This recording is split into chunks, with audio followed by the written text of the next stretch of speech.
ሰላም ክቡራን ቤተሰቦቻችን ሰላም በያላችሁበት ለሁላችሁም ይሁን። ውድ ቤተሰቦቻችን አሃዱ 94.3 የኢትዮጵያውያን ድምጽ የሆነው ሬዲዮ ጣቢያ ዘውትር ማክሰኞ ከ10 እስከ 12 ሰዓት ድረስ ወደ እናንተ የሚደርሰው አውቶሞቲቭ ጆርናል የተሰኘው መሰናዳችን ከዚህ ሰዓት ጀምሮ ወደ እናንተ ይደርሳል። አብራችሁን እንድትቆዩ በአክብሮት ጋብዛችኋለሁ። ውድ ቤተሰቦቻችን ያው እንደተለመደው በዓለም ዙሪያና እንዲሁም ደግሞ በሀገራችን ውስጥ የሰማናቸውን አዳዲስ የሆኑ በአውቶሞቲቭ ኢንዱስትሪ ዙሪያ የሰማናቸውን ትኩስ መረጃዎችን ወደ እናንተ እናቀርባለን።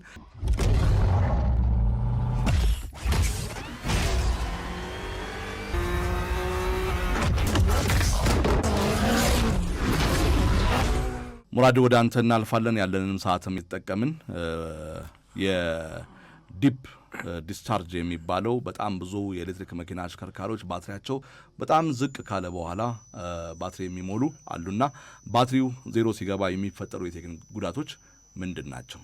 ያው ባትሪ ኤሌክትሮ ኬሚካል ሪያክሽን ነው ያለው በባትሪ ውስጥ። ባትሪ ውስጥ ኤሌክትሪክ አይደለም ያለው።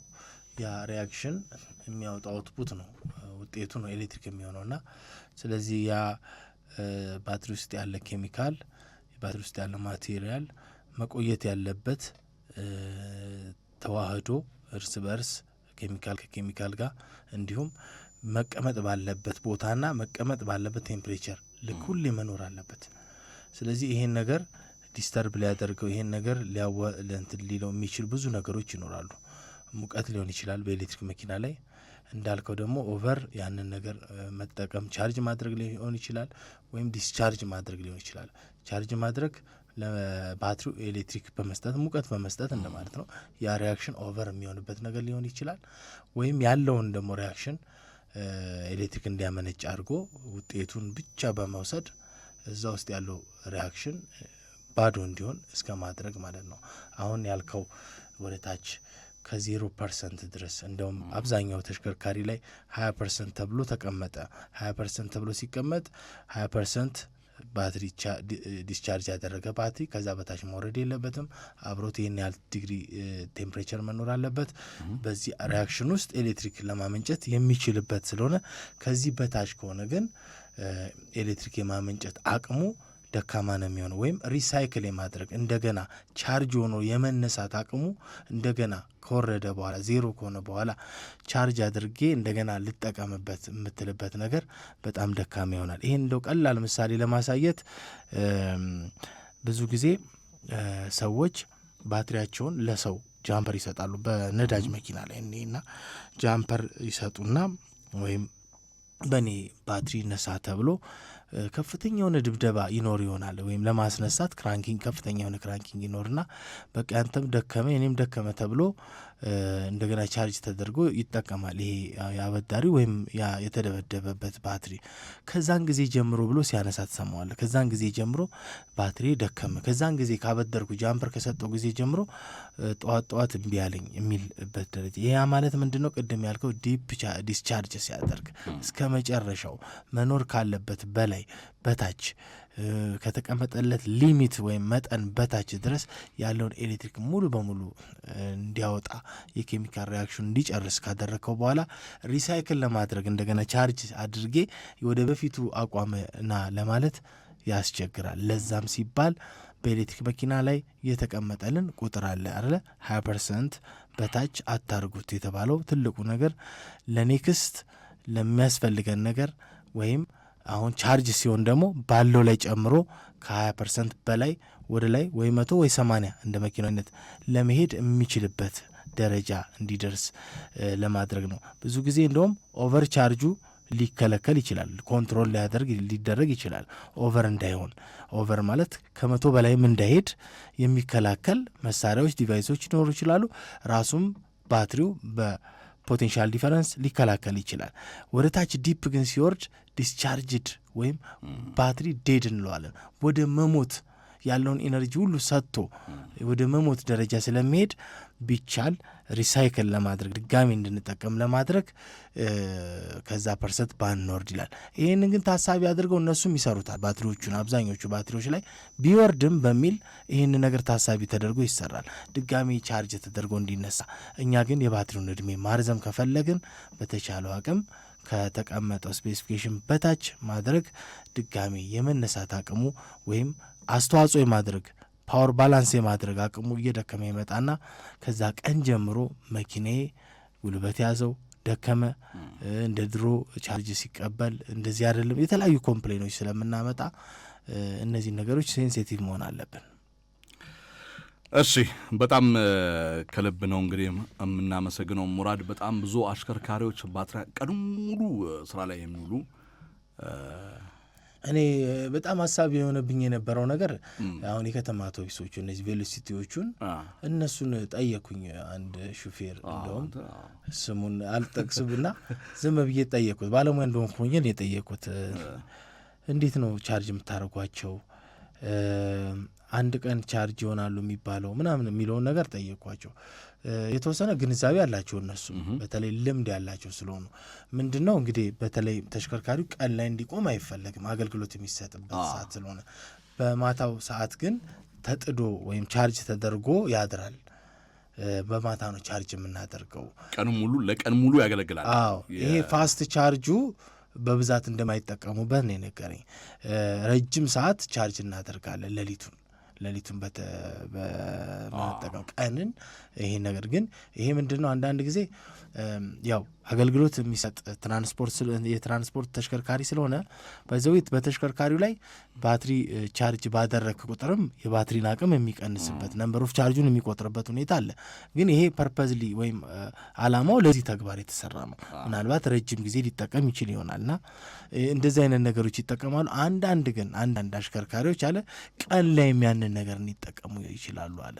ባትሪ ሊያልቅብን ይችላል ወይ መብራት ሊጠፋ ይችላል። ማታ ሳያሟላ ሙሉ ሳይሆን የባትሪው አቅም የቀኑን ሰዓት መሸፈን የማይችልበት ደረጃ ይደርስና ልክ ባትሪው ድሮፕ ሲያደርግ አሁን ያልከው ነገር ሊከሰት ይችላል።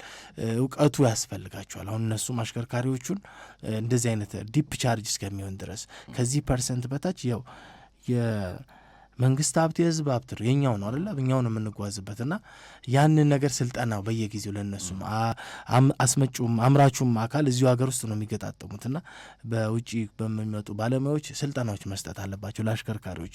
እንዳልኩ ይሄ ነገር በተደጋገመ ቁጥር እነዚህ ባሶች እንዳይቆሙብን ያስፈልጋል። አያያዙ ደግሞ ትልቁን ነገር የሚወስደው አሽከርካሪ እስከሆነ ድረስ ፐርሰንቱ ሲደርስ አገልግሎት ከሚሰጥ ይልቅ ባትሪውን ቻርጅ ቢያደርጉ ለነገ ነው እንጂ የሚያስፈልገው የዛሬን ነገር ብቻ ወይም ትሪፑን ብቻ መታሰብ የለበትም። እንደዚህ አይነት ችግሮች ስላየው ነው ከነሱ ውስጥ። መልካም ሙራድ፣ በጣም ከልብ ነው የምናመሰግነው። ብዙ አሽከርካሪዎች እንግዲህ ስራ ላይ ከጠዋት ጀምረው ተጥደው ወይም የገቢ የያዙ አሉ፣ ወይም በብድር የተገዛ መኪና ነው፣ አሊያም ደግሞ ብዙ ወጪዎች ያሉባቸው አሽከርካሪዎች የኤሌክትሪክ መኪና በትራንስፖርት ላይ የተሰማሩ ባትሪውን ጠው በመስራት ለተጨማሪ ችግር እንዳይዳረጉ ነው ምክረ ሀሳብ የሰጣቸውና በስተመጨረሻ እንግዲህ አንድ ጥያቄ ባለችን ደቂቃ ላይ የምናነሳው የባትሪን 00 እንግዲህ እስከ መሆን ድረስ መንዳት ምን ያህል አደጋ እንዳለው ለአድማጭ ቤተሰቦቻችን በደንብ አድርገ አስቀምጠልናል። የዚህ የወደፊት የነገው ዓለም ደግሞ የኤሌክትሪክ መኪናዎች ዕለት ተዕለት በጣም ቴክኖሎጂው እየረቀቀ የሄደበት ጉዳይ ነው ያለውና ይህንም ሳምንት ይህም ፕሮግራም ወደ እነሱ እናቀርባለን።